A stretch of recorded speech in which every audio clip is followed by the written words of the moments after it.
ಚಂದನವನದ ರಸಿಕ ಕೋಟಿಗೆ ನಮಸ್ಕಾರ. Hello Sandalwoodies, welcome to your favourite show cinema scan review from RMG. ನಾನು ನಿಮ್ಮ ಡಾಕ್ಟರ್ ರಾಘವೇಂದ್ರ ಮೋಕ್ಷಗುಂಡಂ ಗುರೂಜಿ. ಸೊ ಈ ವಾರ ರಿವ್ಯೂಗೆ ನಾವು ಸೆಲೆಕ್ಟ್ ಮಾಡ್ಕೊಂಡಿರೋಂಥ ಚಿತ್ರ ಲೈಫ್ ಟುಡೇ. ಒಂದು ಜೆನ್ಝಿ ಕಥೆ, ಒಂದು ಇವತ್ತಿನ ಜನ್ರೇಷನಲ್ಲಿರುವಂಥ ಯುವಕ ಯುವತಿಯರ ಒಂದು ಆಸ್ಪಿರೇಷನ್ಸು, ಅವರ ಒಂದು ತವಕಗಳು, ಜೀವನದ ಬಗ್ಗೆ ಅವ್ರಿಗಿರುವಂಥ ಒಂದು ಅವಗಾಹನೆ, ಇದೆಲ್ಲವನ್ನು ಆಧಾರವಾಗಿಟ್ಕೊಂಡು ಒಂದು ವಿಭಿನ್ನವಾಗಿರುವಂಥ ಒಂದು ಕಥೆಯನ್ನು ಇಲ್ಲಿ ಹೆಣೆದಿದ್ದಾರೆ. ಕಥೆಗಾರ ಕಿರಣ್ ಆದಿತ್ಯ, ಈ ಚಿತ್ರದ ಹೀರೋ ಕೂಡ ಅವರೇ ಆಗಿರ್ತಾರೆ. So what exactly life today ಅಂತಂದರೆ, ಪ್ರಮುಖವಾಗಿ ಇಲ್ಲಿ 4 ಪಾತ್ರಗಳನ್ನು ನಾವು ನೋಡ್ತೀವಿ. ನಾವು 4 ಪಾತ್ರಗಳು ಅಷ್ಟೇ ಸಮಾಜದ 4 ಬೇರೆ ಬೇರೆ ಸ್ತರಗಳಲ್ಲಿ ಬರುವಂಥ ಒಂದು ಪಾತ್ರಗಳಾಗಿರುತ್ತೆ. ಒಂದು ತುಂಬ ಲೋಯರ್ ಮಿಡ್ಲ್ ಕ್ಲಾಸ್ನಲ್ಲಿ ಅಥವಾ ಒಂದು ಲೋ ಕ್ಲಾಸಿಂದ ಬಂದಿರೋಂಥ ಒಬ್ಬ ಹುಡುಗ ಶಿವು ಅನ್ನೋ ಪ್ರೊಟಗೊನಿಸ್ಟ್, ಮೇಯ್ನ್ ಪಾತ್ರಧಾರಿ, ಇಲ್ಲಿ ವೆಲ್ಡಿಂಗ್ ಕೆಲಸ ಮಾಡ್ಕೊಂಡಿರೋಂಥ ಒಂದು ಕ್ಯಾರೆಕ್ಟರ್. ಮತ್ತು ಒಂದು ಮಿಡ್ಲ್ ಕ್ಲಾಸ್ನಲ್ಲಿ ಬೆಳೆದು ಬಂದಿರುವಂಥ ಒಂದು ಹುಡುಗಿ ಅಮೃತ ಅನ್ನೋ ಒಂದು ಹುಡುಗಿ, ತುಂಬ ವ್ಯಾಲ್ಯೂಸು ಮತ್ತು ಮೌಲ್ಯಗಳು ಇದೆಲ್ಲದರ ಮಧ್ಯದಲ್ಲಿ ಒಂದು ಒಳ್ಳೆಯ ಕುಟುಂಬದಲ್ಲಿ ಬೆಳೆದಿರುವಂಥ ಒಂದು ಹುಡುಗಿ. ಒಂದು ರಿಚ್ ಫ್ಯಾಮಿಲಿನಲ್ಲಿ ಬೆಳೆದಿರುವಂಥ ಒಬ್ಬ ಹುಡುಗ ಹೇಮಂತ್ ಅನ್ನೋ ಒಬ್ಬ ಹುಡುಗ, ಮತ್ತು ಅವನಿಗಿನ್ನ ರಿಚ್ ಆಗಿ ಅಲ್ಟ್ರಾ ರಿಚ್ ಆಗಿರೋಂಥ ಮತ್ತೊಂದು ರಿಯಾ ಅನ್ನೋ ಒಂದು ಪಾತ್ರ. ಇವರೆಲ್ಲರೂ ಅಷ್ಟೇ ಒಂದೇ ಜನ್ರೇಷನ್ ಅವರಾಗಿರ್ತಾರೆ. ಜೀವನದ ಬಗ್ಗೆ ಇವರೆಲ್ಲರಿಗೂ ಇರುವಂಥ ಒಂದು ಅವಗಾಹನೆ ಮತ್ತು ಇವರು ಜೀವನವನ್ನು ನೋಡುವಂಥ ಒಂದು ರೀತಿ, ದೃಷ್ಟಿಕೋನ, ಬದುಕು ಇವ್ರಿಗೆ ಏನೇನೆಲ್ಲ ಅವಕಾಶ ಕೊಟ್ಟಿದೆ, ಆ ಅವಕಾಶಗಳನ್ನು ಹೇಗೆ ಇವರು ಬಳಸ್ಕೊಳ್ತಾರೆ, ಅದಕ್ಕೆ ಹೇಗೆ ಸ್ಪಂದಿಸ್ತಾರೆ ಅನ್ನೋದು ಈ ಚಿತ್ರದ ಒಂದು ಸ್ಥೂಲ ಕಥಾವಸ್ತು ಅಂತ ನಾವಿಲ್ಲಿ ಹೇಳ್ಬೋದು. ನಾವು ಇಲ್ಲಿ ಮುಖ್ಯವಾಗಿ ಏನಂತಂದರೆ, ಇದು ಜೆನ್ಝಿ ಕಥೆ ಲೈಫ್ ಟುಡೇ ಅಂತ ಹೇಳಿದ್ರೂ ಸಹ ಎಲ್ಲ ತಲೆಮಾರುಗಳಿಗೂ ಎಲ್ಲ ಜನ್ರೇಷನ್ಸ್ಗೂ ಅಪ್ಲೈ ಆಗುವಂಥ ಒಂದು ಬೇಸಿಕ್ ಲೈಫ್ ಆಸ್ಪಿರೇಷನ್ಸ್ ಇಲ್ಲಿ ಈ ಚಿತ್ರದಲ್ಲಿ ಧ್ವನಿಸ್ತಾ ಹೋಗುತ್ತೆ ನಮಗೆ. ಸೊ ಮುಖ್ಯವಾಗಿ ಒಂದು ಹೆಣ್ಮಗಳಿಗೆ, ಒಂದು ಹುಡುಗಿಗೆ ಬರುವಂಥ ಒಂದು ಪ್ರಶ್ನೆಗಳು ಜೀವನದಲ್ಲಿ, ಇಷ್ಟಪಟ್ಟಿರೋ ವ್ಯಕ್ತಿ ಮುಖ್ಯನಾ ಅಥವಾ ಒಂದು ಶ್ರೀಮಂತವಾಗಿರುವಂಥ ಸೆಟಲ್ಡ್ ಲೈಫ್ ಸ್ಟೈಲ್ ಇಂಪಾರ್ಟೆಂಟ್ ಆಗುತ್ತಾ ಅನ್ನುವಂಥದ್ದು. ಅದೇ ಪ್ರಕಾರ ಒಬ್ಬ ಹುಡುಗನಿಗೆ ಒಂದು ಹುಡುಗಿ ಪ್ರೀತಿನ ಅಕ್ಸೆಪ್ಟ್ ಮಾಡ್ಕೋಬೇಕಾದಾಗ ಅವನಿಗಿರೋಂಥ ಕೆಲವೊಂದು ಸಂದೇಹಗಳು, ಅವನು ಜೀವನದಲ್ಲಿ ಸೆಟ್ಲ್ ಆಗಿರೋದಿಲ್ಲ ಮತ್ತು ಈ ಹುಡುಗಿನ ನಾನು ಬಾಳಿಸಬಲ್ಲನ ಅನ್ನುವಂಥ ಒಂದು ಅನುಮಾನಗಳು. ಅದೇ ಪ್ರಕಾರ ಒಂದು ಹೆಣ್ಣು ಮಗುವಿನ ತಂದೆ ತಾಯಿಗಳಿಗೆ ಇರುವಂಥ ಒಂದಷ್ಟು ಗೊಂದಲಗಳು, ಅಥವಾ ಅವರು ತಮ್ಮ ಮಗುವಿಗೆ ಒಂದು ದಿ ಬೆಸ್ಟ್ ಕೊಡಬೇಕು ಅಂತ ಏನು ಅಂದ್ಕೊಳ್ತಾರೆ, ಆ ನಿಟ್ಟಿನಲ್ಲಿ ಅವ್ರು ಮಾಡುವಂಥ ಒಂದಷ್ಟು ಪ್ರಯತ್ನಗಳು. ಎಲ್ಲ ಚಿತ್ರಗಳಲ್ಲೂ ಸುಮಾರು ವರ್ಷಗಳಿಂದ, ಸುಮಾರು ಜನ್ರೇಷನ್ಸಿಂದ ಇವೆಲ್ಲ ನೋಡ್ಕೊಳ್ತಾನೆ ಬಂದಿದ್ದೀವಿ ನಾವು. ಕಥೆ ಅಂತ ತೊಗೊಂಡಾಗ ಹೊಸತನ ಅಂತ ಏನೂ ಇರೋದಿಲ್ಲ, ಯಾಕಂದರೆ ಬದುಕಿನಲ್ಲೂ ಯಾವುದೇ ಹೊಸತನ ಅನ್ನೋದೇನು ಇರೋದಿಲ್ಲ. ನಮ್ಮ ಹಿಂದಿನ ಜನ್ರೇಷನವ್ರು ಹೇಗೆ ಜೀವನ ಮಾಡಿದ್ರೋ ಅದೇ ಥರ ನಾವು ಜೀವನ ಮಾಡಿರ್ತೀವಿ.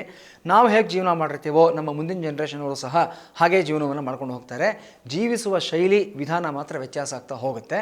ಸೊ ಇಲ್ಲೂ ಅಷ್ಟೇ ಕಥೆ ಹಳೇದಾದ್ರೂ ಸಹ ಇಲ್ಲಿ ಕಥನ ಅಥವಾ ಚಿತ್ರಕಥೆ ಅನ್ನುವಂಥದ್ದು ಇಲ್ಲಿ ಹೊಸದಾಗಿದೆ. ಇವತ್ತಿನ ಜೀವನ ಶೈಲಿಗೆ, ಇವತ್ತಿನ ಜೀವಮಾನಕ್ಕೆ ಅನುಗುಣವಾಗಿ ಇದನ್ನು ಹೆಣೆದಿದ್ದಾರೆ ಮತ್ತು ಅದರಲ್ಲಿ ಸಾಕಷ್ಟು ಮಟ್ಟಿಗೆ ಇಲ್ಲಿ ಗೆದ್ದಿದ್ದಾರೆ ಅಂತ ನಾವು ಹೇಳಬೇಕಾಗತ್ತೆ.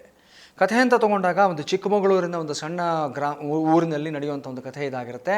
ಒಂದು ಟೌನ್, ಅಲ್ಲಿಂದ ಅಲ್ಲಿ ಬೆಳೆದಂಥ ಒಂದು ವ್ಯಕ್ತಿ, ಒಂದು ಹುಡುಗಿ, ಅಲ್ಲಿಂದ ಒಂದು ದೊಡ್ಡ ಸಿಟಿಗೆ, ಬೆಂಗಳೂರಂಥ ಒಂದು ಸಿಟಿಗೆ, ಒಂದು ದೊಡ್ಡ ಕುಟುಂಬಕ್ಕೆ ಬಂದಾಗ ಆಕೆಗೆ ಆಗುವಂಥ ಒಂದಷ್ಟು ರಿಯಾಲಿಟಿ ಚೆಕ್ಸ್ ಆಗಲಿ, ಜೀವನದಲ್ಲಿ ಆಗುವಂಥ ಒಂದಷ್ಟು ಬದಲಾವಣೆಗಳಾಗಲಿ, ಮತ್ತು ಅಲ್ಲಿಗೂ ಇಲ್ಲಿಗೂ ಇರುವಂಥ ಒಂದಷ್ಟು ಲೈಫ್ ಸ್ಟೈಲ್ ಕಾಂಟ್ರಡಿಕ್ಷನ್ಸ್ ಆಗಲಿ, ಇದೆಲ್ಲವೂ ಸಹ ಇಲ್ಲಿ ಪ್ರಮುಖವಾಗಿ ಗೋಚರಿಸ್ತಾ ಹೋಗುತ್ತೆ. ಹಾಗೆ ಚಿತ್ರದ ಪ್ರಧಾನ ಪಾತ್ರಧಾರಿ ಶಿವು ಪಾತ್ರಧಾರಿ ಕಿರಣ್ ಆದಿತ್ಯ ಇಲ್ಲಿ ಒಂದು ವೆಲ್ಡಿಂಗ್ ಕೆಲಸ ಮಾಡ್ಕೊಂಡಿರೋಂಥ ಒಬ್ಬ ಹುಡುಗ ಆಗಿರ್ತಾನೆ. ಇಲ್ಲಿ ಇವತ್ತಿನ ಜನ್ರೇಷನಲ್ಲಿ ನಾವು ನೋಡೋ ಹಾಗೆ ಹುಡುಗಿನೇ ಹುಡುಗನ ಅಪ್ರೋಚ್ ಮಾಡುವಂಥದ್ದು, ತನ್ನ ಮಾತನ್ನು, ತನ್ನ ಅಭಿಪ್ರಾಯವನ್ನು ಯಾವುದೇ ರೀತಿ ಹಿಂಜರಿಕೆ ಇಲ್ಲದೆ ಅದನ್ನು ಎಕ್ಸ್ಪ್ರೆಸ್ ಮಾಡುವಂಥದ್ದು, ಹುಡುಗ ಸ್ವಲ್ಪ ಟೈಮ್ ತೊಗೊಂಡು ಅದಕ್ಕೆ ಸ್ಪಂದಿಸುವಂಥದ್ದು, ಮಧ್ಯದಲ್ಲಿ ಆಕೆಗೆ ಕೆಲವೊಂದು ಒತ್ತಡಗಳು, ಕೆಲವೊಂದು ಅನಿವಾರ್ಯತೆಗಳು ಬರುವಂಥದ್ದು, ಅದಕ್ಕೆ ತಕ್ಕ ಹಾಗೆ ಆಕೆ ಆ ಒಂದು ನಿರ್ಧಾರದಿಂದ ಹಿಂಜರಿಯುವಂಥದ್ದು, ಇವೆಲ್ಲವೂ ಸಹ ಫಸ್ಟ್ ಹಾಫ್ನಲ್ಲಿ ನಾವು ನೋಡ್ತಾ ಹೋಗ್ತೀವಿ ನಾವು. ಸೊ ಇಂಟರ್ವಲ್ ಬ್ಲಾಕ್ ತುಂಬ ಚೆನ್ನಾಗಿದೆ. ಒಂದು ಇಂಟ್ರೆಸ್ಟಿಂಗ್ ಪಾಯಿಂಟ್ನ ಇಲ್ಲಿ ಕಟ್ಕೊಟ್ಟಿದ್ದಾರೆ ನಿರ್ದೇಶಕರು. ಅಲ್ಲಿಂದ ಆಚೆಗೆ ಸೆಕೆಂಡ್ ಹಾಫ್ನಲ್ಲಿ ಏನೇನೆಲ್ಲ ನಡೀಬೋದು ಅನ್ನೋ ಕುತೂಹಲ ಖಂಡಿತವಾಗ್ಲೂ ನಮಗಿಲ್ಲಿ ನಮ್ಮನ್ನು ಮತ್ತೆ ಕರ್ಕೊಂಬಂದು ಕೂಡಿಸೋ ರೀತಿಯಲ್ಲಿದೆ. ಫಸ್ಟ್ ಹಾಫ್ನಲ್ಲಿ ತೊಗೊಂಡೋದ್ರೆ ನಮಗಿಲ್ಲಿ majority of the story hero ಮತ್ತು ಹೀರೋಯಿನ್ ಮಧ್ಯದಲ್ಲೇ ನಡೆಯೋದ್ರಿಂದ ಅವೆಲ್ಲವೂ ತುಂಬ ಲೈವ್ಲಿ ಆಗಿದೆ. ಅಲ್ಲಿ ಬರುವಂಥ ಒಂದು ಸನ್ನಿವೇಶಗಳಾಗಲಿ, ಅಥವಾ ಅವರಿಬ್ಬರ ಮಧ್ಯೆ ನಡೆಯುವಂಥ ಒಂದು ಇಂಟ್ರ್ಯಾಕ್ಷನ್ಸ್ ಆಗಲಿ, ಅವರಿಬ್ಬರ ಕೆಮಿಸ್ಟ್ರಿ ಆಗಲಿ ತುಂಬ ಫ್ರೆಶ್ ಅಂತ ಅನಿಸುತ್ತೆ ಇಲ್ಲಿ. ಹಾಗೆ ತಂದೆ ಪಾತ್ರದಲ್ಲಿ ತಬಲಾ ನಾಣಿಯವರು ಅಷ್ಟೇ ಇಲ್ಲಿ ತುಂಬ ಒಂದು ಪ್ರಬುದ್ಧವಾದ ಒಂದು ಅಭಿನಯವನ್ನು ತೋರಿಸ್ತಾ ಹೋಗ್ತಾರೆ. ಒಂದೊಂದು ಕಡೆ ಅವರು ಅಮಾಯಕನಾಗಿ, ಒಂದು ಕಡೆ ಅಸಹಾಯಕನಾಗಿ, ಮತ್ತೊಂದು ಕಡೆ ಒಂದು ಜವಾಬ್ದಾರಿಯುತ ತಂದೆಯಾಗಿ, ಮತ್ತು ಮತ್ತೊಂದು ಕಡೆ ತಂದೆಯಾಗಿ ತಾನು ನಿಭಾಯಿಸಬೇಕಾಗಿರೋ ಒಂದು ಕರ್ತವ್ಯಗಳನ್ನು ಮಾಡುವಾಗ ಕೆಲವು ಕಡೆ ತಪ್ಪು ಮಾಡಿದ್ರೂ ಸಹ ಅದು ಸರಿಯೇ ಅನ್ನೋ ಒಂದು ರೀತಿ ನಿರ್ಧಾರಗಳನ್ನು ತಗೊಳ್ಳುವಂಥದ್ದಾಗಲಿ, ಆತ ಒಂದು ಔಟ್ ಆಫ್ ದಿ ವೇ ಹೋಗಿ ತನ್ನ ಮಗಳನ್ನ ಕಾಪಾಡ್ಕೊಳ್ಳೋದಕ್ಕೆ ಮಾಡೋ ಪ್ರಯತ್ನಗಳಾಗಲಿ, ಇದೆಲ್ಲವೂ ಅಷ್ಟೇ ಒಂದು ಸಾಮಾನ್ಯ ಜೀವನದಲ್ಲಿ ನಾವು ನೋಡುವಂಥ ಒಂದು ನಮಗೆ ಹತ್ತಿರವಾಗುವಂಥ ಕೆಲವು ಪಾತ್ರಗಳನ್ನು ನಮಗೆ ನೆನಪಿಸುವಂಥ ರೀತಿಯಲ್ಲಿ ಇವೆಲ್ಲವನ್ನು ಸಹ ಬರೆದಿದ್ದಾರೆ. ತುಂಬಾ ಲೈವ್ಲಿ ಆಗಿ, ತುಂಬಾ ಇಂಟ್ರೆಸ್ಟಿಂಗ್ ಆಗಿ ಫಸ್ಟ್ ಹಾಫ್ ನಮಗೆ ಸಾಗುತ್ತೆ.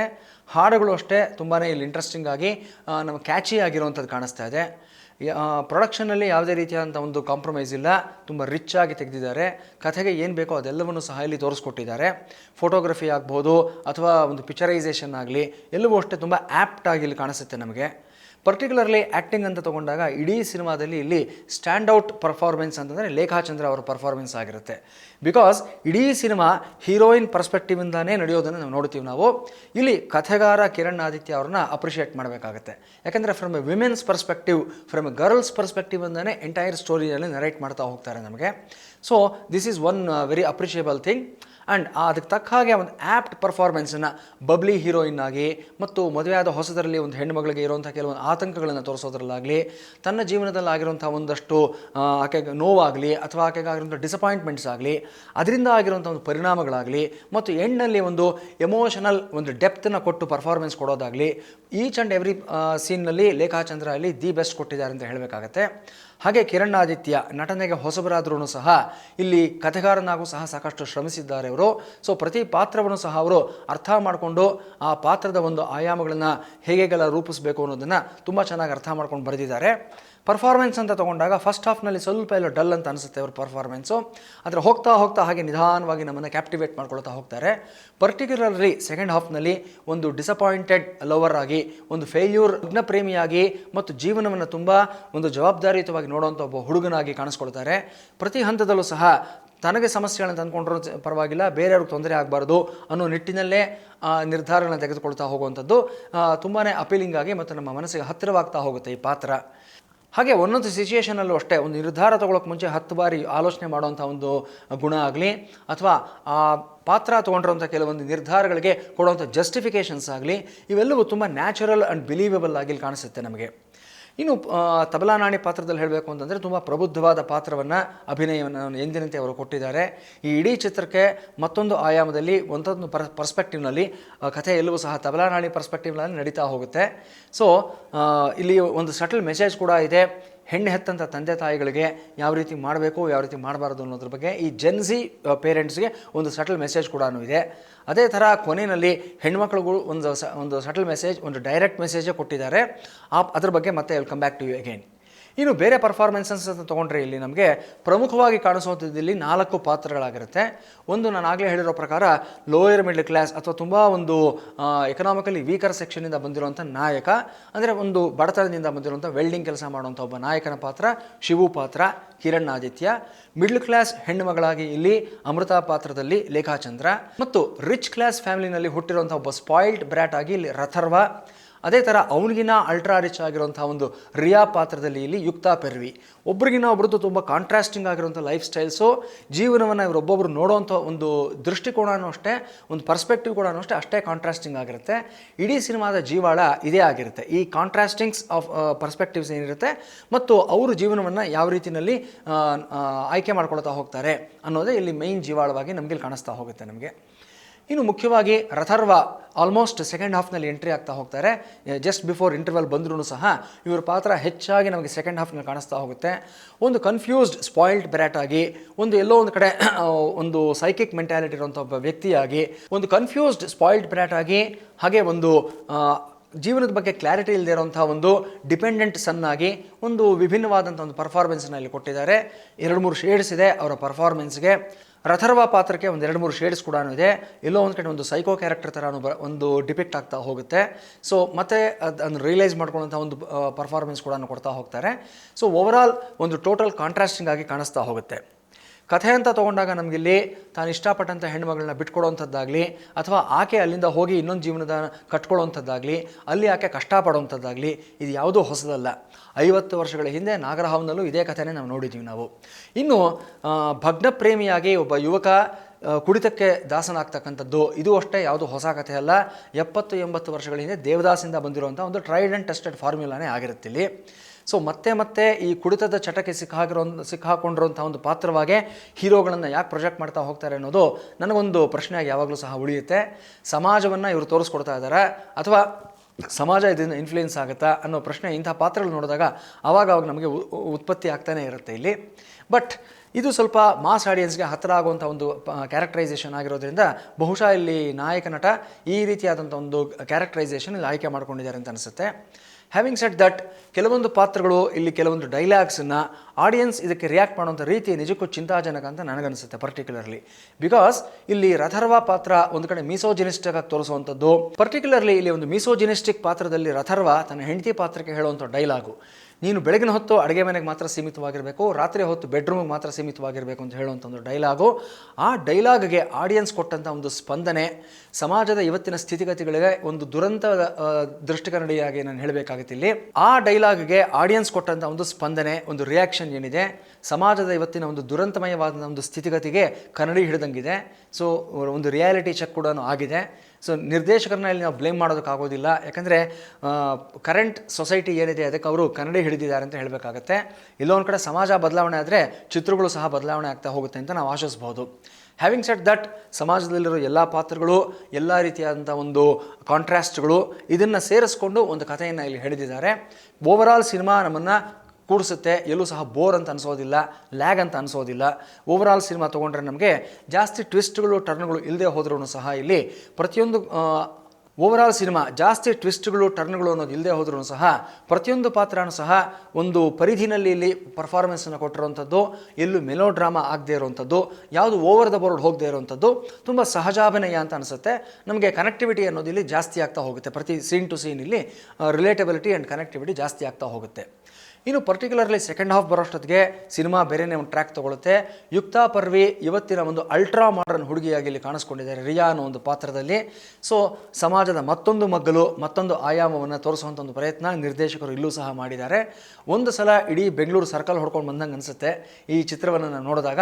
ಸಮಾಜದಲ್ಲಿ ಏನೇನೆಲ್ಲ ಇದೆ, ಯಾವ್ಯಾವ ಥರ ಜನಗಳಿರ್ತಾರೆ ಅನ್ನೋವಂಥದ್ದು ನಮಗೆ ಗೋಚರವಾಗ್ತಾ ಹೋಗುತ್ತೆ. ಬಟ್ ಕೊನೆಗೆ ಬರ್ತಾ ಇರಬೇಕಾದಾಗ ಎಮೋಷನಲ್ ಡೆಪ್ತ್ ಅನ್ನೋದು, ಹೆವಿನೆಸ್ ಅನ್ನೋದು ಜಾಸ್ತಿ ಆಗ್ತಾ ಹೋಗುತ್ತೆ. ಎಲ್ಲೋ ಒಂದು ಕಡೆ ಸಿನಿಮಾ ಒಂದು ನೆಗೆಟಿವ್ ಕನ್ಕ್ಲೂಷನ್ ಬರುತ್ತಾ ಅಥವಾ ಒಂದು ಡಿಸಪಾಯಿಂಟಿಂಗ್ ಕನ್ಕ್ಲೂಷನ್ ಬರುತ್ತಾ ಅನ್ನೋ ಒಂದು ಭಯ ನಮ್ಮಲ್ಲಿ ಬಂದ್ರೂ ಸಹ ಫೈನಲಿ ಆಡಿಯನ್ಸ್ನ ಪ್ಲೀಸ್ ಮಾಡೋಂಥ ಒಂದು ಕನ್ಕ್ಲೂಷನನ್ನೇ ಕೊಡ್ತಾರೆ. ನಾನು ಜಾಸ್ತಿ ರಿವೀಲ್ ಮಾಡೋಕ್ಕೆ ಹೋಗೋದಿಲ್ಲ, ಬಿಕಾಸ್ ಸ್ಪಾಯ್ಲರ್ಸ್ ಆಗುತ್ತೆ. ಓವರಾಲ್ ಸಿನಿಮಾ ನೋಡಿದಾಗ ನನಗೆ ಆನೆಸ್ಟಾಗಿ ಬಂದಂಥ ಒಂದು ಒಪಿನಿಯನ್ ಏನಂತಂದರೆ, ಒಂದು ಜನ್ಮದ ಜೋಡಿ ಸಿನಿಮಾದ ಒಂದು ಅಪ್ಡೇಟೆಡ್ ವರ್ಷನ್ ಈ ಸಿನಿಮಾ ಆಗಿದೆ ಅಂತ ಅನ್ನಿಸ್ತು. ಆ ಸಿನಿಮಾ ನೋಡಿದರೆ ನಿಮ್ಗೆ ಗೊತ್ತಾಗುತ್ತೆ ಆ ಪಾತ್ರಗಳ ಮಧ್ಯೆ ನಡೆಯುವಂಥ ಒಂದು ಟ್ರಾವೆಲ್, ಜನ್ಮದ ಜೋಡಿನಲ್ಲಿ ಶಿವಣ್ಣ ಮತ್ತು ಶಿಲ್ಪಾ ಮಧ್ಯದಲ್ಲಿ ನಡೆಯುವಂಥ ಒಂದು ಪಾತ್ರಗಳು, ಆ ಟ್ರಾವೆಲ್, ಅವರಿಬ್ಬರ ಒಂದು ಪೀಕ್ನೆಸ್, ಆ ಒಂದು ಎಮೋಷನ್ಸ್ ಪೀಕ್ ಏನಿದೆ ಅದು ಹೇಗೆ ಕ್ಯಾರಿ ಆಗ್ತಾ ಹೋಗುತ್ತೆ ಫಸ್ಟ್ ಹಾಫಿಂದ ಸೆಕೆಂಡ್ ಹಾಫ್ಗೆ, ಫೈನಲಿ ಹೇಗೆ ಕನ್ಕ್ಲೂಡ್ ಆಗುತ್ತೆ ಅನ್ನೋಂಥದ್ದು. ಸೊ ಆ ಥರದ ಒಂದು ಡೆಪ್ತು, ಆ ಥರದ ಒಂದು ಹೆವಿನೆಸ್ ನನಗೆ ಈ ಸಿನಿಮಾದಲ್ಲಿ ಕಾಣಿಸ್ತು. ಇದು ಜನ್ಸಿ ಕಥೆ ಆಗಿದ್ರೂ ಸಹ ಎಲ್ಲ ಜನ್ರೇಷನ್ಸ್ಗೂ ಅಪ್ಲೈ ಆಗುವಂಥ ಒಂದು ಕಥೆನೇ ಆಗಿರುತ್ತೆ. ತಮ್ಮ ಸುಮಧುರವಾದಂಥ ಒಂದು ಟ್ಯೂನ್ಸಿಂದ ಈ ಸಾಕಷ್ಟು ನಮಗೆ ನೂರಾರು ಹಾಡುಗಳನ್ನು, ಒಂದು ಎವರ್ಗ್ರೀನ್ ಸಾಂಗ್ಸ್ನ ಕೊಟ್ಟಿರುವಂಥ ಶ್ರೀಧರ್ ಸಂಭ್ರಮ್ ಈ ಇಡೀ ಚಿತ್ರದಲ್ಲಿ ಎಂಟೈರ್ ಆಲ್ಬಮ್ ಈಸ್ ಹಮ್ಮಬಲ್ ಆ್ಯಂಡ್ ರೀಕಾಲಬಲ್ ಆಗಿರುವಂಥ ಒಂದು ಹಾಡುಗಳನ್ನು ಕೊಟ್ಟಿದ್ದಾರೆ ಅಂತ ಹೇಳಿದ್ರೆ ಖಂಡಿತ ಇಲ್ಲಿ ಉತ್ಪ್ರೇಕ್ಷೆ ಏನೂ ಇಲ್ಲ. ಇದರಲ್ಲಿ ಹಾಡುಗಳು ಒಂದಕ್ಕಿಂತ ಒಂದು ವಿಭಿನ್ನವಾಗಿದೆ, ಸಿಚುಯೇಷನ್ಗೆ ತಕ್ಕ ಹಾಗಿದೆ. ಒಂದು ಮಾಸ್ ಸಾಂಗ್ನ ಇಷ್ಟಪಡುವಂಥ ಹುಡುಗರಿಗೆ ಲವ್ ಫೈಲ್ಯೂರ್ ಆ್ಯಂಥಮ್ ಕೂಡ ಇಲ್ಲಿ ಸಿಕ್ಕುತ್ತೆ. ಅದರ ಜೊತೆಯಲ್ಲಿ ಒಂದು ಸ್ಮೂತ್ ಆಗಿರುವಂಥ ಒಂದು ಲವ್ ಸ್ಟೋರಿನ ಇಷ್ಟಪಡುವಂಥವ್ರಿಗೆ ಇಲ್ಲಿ ಒಂದು ಲವ್ ಸಾಂಗ್ ಕೂಡ ನಮಗೊಂದು ಕಾಣಿಸ್ತಾ ಹೋಗುತ್ತೆ. ಹಾಗೆ ಮಾಂಟೇಜ್ ಸಾಂಗ್ಗಳು, ಒಂದು ಗರ್ಲ್ಸ್ ಪರ್ಸ್ಪೆಕ್ಟಿವಿಂದ ಲಾಸ್ಟ್ನಲ್ಲಿ ಬರುವಂಥ ಒಂದು ಸಾಂಗು ಸಿಚುಯೇಷನ್ನ ಇನ್ನಷ್ಟು ಡೆಪ್ತ್ಗೆ ತೊಗೊಂಡು ಹೋಗುವಂಥದ್ದು ಕಾಣಿಸುತ್ತೆ ನಮಗೆ. ಓವರಾಲ್ ತೊಗೊಂಡ್ರೆ ಈ entire cinema is watchable and enjoyable ಆಗಿದೆ ಅಂತ ನಾನು ಹೇಳ್ಬೋದು. So it is a worth watch in theatres ಈ ಸಿನಿಮಾ ಅಂತ ನಾವು ಹೇಳ್ತೀವಿ. ಈಗಾಗಲೇ ಒಳ್ಳೆ ರೆಸ್ಪಾನ್ಸ್ ಬಂದಿರೋಂಥ ಒಂದು ಚಿತ್ರ ಇದಾಗಿರುತ್ತೆ. ಜೆನ್ಸಿ ಕಥೆ ಆದ್ರೂ ಸಹ ಎಮೋಷನ್ಸ್ ಮತ್ತು ಕೋರ್ ವ್ಯಾಲ್ಯೂಸ್ ಮತ್ತು ಹ್ಯೂಮನ್ ಸೆಂಟಿಮೆಂಟ್ಸ್ ಅನ್ನೋದು ಎಲ್ಲ ಜನ್ರೇಷನಲ್ಲೂ ಒಂದೇ ಆಗಿರುತ್ತೆ. ಅದನ್ನು ವ್ಯಕ್ತಪಡಿಸೋ ರೀತಿ, ಅದನ್ನು ನಾವು ಸಾಕಾರ ಮಾಡ್ಕೊಳ್ಳೋದಕ್ಕೆ ನಾವು ಮಾಡುವಂಥ ಕೆಲವು ಪ್ರಯತ್ನಗಳು ಮಾತ್ರ ಸ್ವಲ್ಪ ಜನ್ರೇಷನ್ ಟು ಜನ್ರೇಷನ್ ವಿಭಿನ್ನವಾಗಿರುತ್ತೆ. ಇನ್ನು ಶಿವು ಫ್ರೆಂಡ್ ಪಾತ್ರಧಾರಿಗೆ ಮಾಡಿರುವಂಥ ಜಗ್ಗಪ್ಪ ಕೂಡ ಇಲ್ಲಿ ಬಹಳ ಒಳ್ಳೆ ಪರ್ಫಾರ್ಮೆನ್ಸ್ನ ಕೊಟ್ಟಿದ್ದಾರೆ. ಸಾಧಾರಣವಾಗಿ ನಗಿಸ್ತಾ ನಮ್ಮನ್ನು ಎಂಟರ್ಟೈನ್ ಮಾಡ್ತಾ ಇರುವಂಥ ಜಗ್ಗಪ್ಪನ ಪಾತ್ರ ಒಂದೆರಡು ದೃಶ್ಯಗಳಲ್ಲಿ ಸ್ವಲ್ಪ ಎಮೋಷನಲ್ ಹೆವಿನೆಸ್ನ ತೋರಿಸುವಂಥದ್ದು, ಒಬ್ಬ ನಿಜವಾದ ಸ್ನೇಹಿತನಿಗೆ ಇರುವಂಥ ಒಂದು ಕಾಳಜಿಯನ್ನು ತುಂಬ ಚೆನ್ನಾಗಿ ಬಿಂಬಿಸಿದ್ದಾರೆ. Jagappa has also given a very good performance ಇಲ್ಲಿ ಅಂತ ಹೇಳ್ಬೋದು. ಇನ್ನು ಸಂದೀಪ್ ಮಲಾನಿ ಮತ್ತು ಸಂಗೀತ ಒಂದು ಚಿಕ್ಕ ಪಾತ್ರದಲ್ಲಿ ಬಂದು ಹೋಗ್ತಾರೆ. ಅವರು ಕೊಟ್ಟಿರೋಂಥ ಪಾತ್ರಕ್ಕೆ ತಕ್ಕದಾದಂಥ ನ್ಯಾಯವನ್ನು ಅವರು ಒದಗಿಸಿದ್ದಾರೆ ಅಂತ ಹೇಳ್ಬೋದು. ಇನ್ನು ಇಷ್ಟೆಲ್ಲ ಒಳ್ಳೆಯ ಅಂಶಗಳನ್ನು ಸೇರಿಸುವಂಥ ಒಂದು ಚಿತ್ರದಲ್ಲಿ ಕೊನೆಯಲ್ಲಿ ಒಂದು ತುಂಬ ವಿಭಿನ್ನವಾಗಿರೋಂಥ ಒಂದು ಪಾಯಿಂಟನ್ನು ಹೀರೋಯಿನ್ ಬಾಯ್ನಲ್ಲಿ ಇಲ್ಲಿ ನಿರ್ದೇಶಕರು ಹೇಳಿಸ್ತಾರೆ. ಏನಂತಂದರೆ, ತಾನು ಇಷ್ಟಪಟ್ಟಿರುವಂಥ ಹುಡುಗನ ಆಯ್ಕೆ ಮಾಡ್ಕೋಬೇಕಾ ಅಥವಾ ತನ್ನ ತಂದೆ ತಾಯಿಗಳು ಹೇಳಿರೋ ಪ್ರಕಾರವಾಗಿ ವೆಲ್ ಸೆಟಲ್ಡ್ ಹುಡುಗನ ಇಷ್ಟಪಟ್ಕೊಂಡು ಅವನ್ನ ಮದುವೆ ಮಾಡಿಕೊಂಡು ಲೈಫನ್ನು ಸಾಗಿಸ್ಕೊಂಡು ಹೋಗಬೇಕಾ ಅನ್ನೋ ಗೊಂದಲದಲ್ಲಿರೋವಾಗ ಆಕೆ ಕೊನೆಯಲ್ಲಿ ಕೊಡುವಂಥ ಒಂದು ಕನ್ಕ್ಲೂಷನ್ ತುಂಬ ಚೆನ್ನಾಗಿದೆ. ಈ ಎರಡಕ್ಕೂ ಮೊದಲು ನಾನು ಸ್ವಾವಲಂಬಿ ಆಗಬೇಕು, ಫಿನಾನ್ಷಿಯಲಿ ಇಂಡಿಪೆಂಡೆಂಟ್ ಆಗಬೇಕು, ನನ್ನ ಕಾಲ ಮೇಲೆ ನಾನು ನಿಂತ್ಕೋಬೇಕು ಅನ್ನೋ ಒಂದು ಪಾಯಿಂಟನ್ನು ಹೇಳ್ತಾಳೆ. ಸೊ ಆಲ್ಮೋಸ್ಟ್ ಜೆನ್ಸಿ ಒಂದು ಹುಡುಗಿರ ಒಂದು ಮೆಂಟ್ಯಾಲಿಟಿ ಏನಿದೆ, ಕೆರಿಯರ್ ಫಸ್ಟ್ ಲೈಫ್ ನೆಕ್ಸ್ಟ್ ಅನ್ನೋ ಒಂದು ಮೈಂಡ್ ಸೆಟ್ ಏನಿದೆ ಅದನ್ನು ಇಲ್ಲಿ ಧ್ವನಿಸ್ತಾರೆ. ಅನ್ಫಾರ್ಚುನೇಟ್ಲಿ ಆ ದೃಶ್ಯದ ಮುಂದಿನ ದೃಶ್ಯದಲ್ಲೇ ಇಲ್ಲಿ ನಾಯಕಿ ಅದಕ್ಕೆ ವಿರುದ್ಧವಾಗಿ ಬೇರೆಯೇ ಒಂದು ನಿರ್ಧಾರವನ್ನು ತೆಗೆದುಕೊಂಡ್ಬಿಡ್ತಾಳೆ. ಸೊ ಕನ್ಕ್ಲೂಷನ್ ಎಲ್ಲೋ ಒಂದು ಸ್ವಲ್ಪ ಹರಿಬರಿ ಆಯಿತು ಅಂತ ಅನಿಸುತ್ತೆ. ಸೊ ವಾಟ್ ಎವರ್ ಆಕೆ ತೋರಿಸಿದಂಥ ಒಂದು ಅಭಿಪ್ರಾಯವನ್ನು ಇಲ್ಲಿ ವಿಷುಯಲ್ ಆಗಿ ರಿಜಿಸ್ಟರ್ ಮಾಡಿಸಿ ನಂತರ ಕನ್ಕ್ಲೂಷನ್ ಕೊಟ್ಟಿದ್ದಿದ್ರೆ ಇನ್ನಷ್ಟು ಒಂದು ಕಂಪ್ಲೀಷನ್ ಬರ್ತಾ ಇತ್ತು ಈ ಸಿನಿಮಾಗೆ ಅಂತ ನಮ್ಮ ಪರ್ಸ್ನಲ್ ಒಪಿನಿಯನ್ ಆಗಿರುತ್ತೆ. ಸಣ್ಣ ಪುಟ್ಟ ಒಂದು ಅರೆಕೊರೆಗಳ ಮಧ್ಯದಲ್ಲಿ ಓವರಾಲ್ ಸಿನಿಮಾ ನಮಗೆ ವಾಚಬಲ್ ಆ್ಯಂಡ್ ಎಂಜಾಯಬಲ್ ಆಗಿದೆ. Definitely we recommend this movie. So ಈ ಚಿತ್ರವನ್ನು ಚಿತ್ರಮಂದಿರದಲ್ಲಿ ನೋಡಿ ಎಂಜಾಯ್ ಮಾಡಿ. ನಿಮ್ಮ ಒಪಿನಿಯನ್ ಏನಿದೆ ಅನ್ನೋದನ್ನು ನಮಗೆ ಕಾಮೆಂಟ್ ಬಾಕ್ಸ್ನಲ್ಲಿ ತಿಳಿಸಿ. ಮುಂದಿನ ವಾರ ಮತ್ತೊಂದು ಚಲನಚಿತ್ರದ ವಿಮರ್ಶೆಯೊಂದಿಗೆ ಮತ್ತೆ ನಿಮ್ಮ ಮುಂದೆ ಬರ್ತೀನಿ. ಅಲ್ಲಿವರೆಗೂ ಸಹ ಸ್ಪೀಡ್ ಪ್ಲಸ್ ಕರ್ನಾಟಕ ವಾಹಿನಿಯನ್ನು ವೀಕ್ಷಿಸ್ತಾ ಇರಿ. Kill piracy, support Sandalwood. Thank you all. Pack up.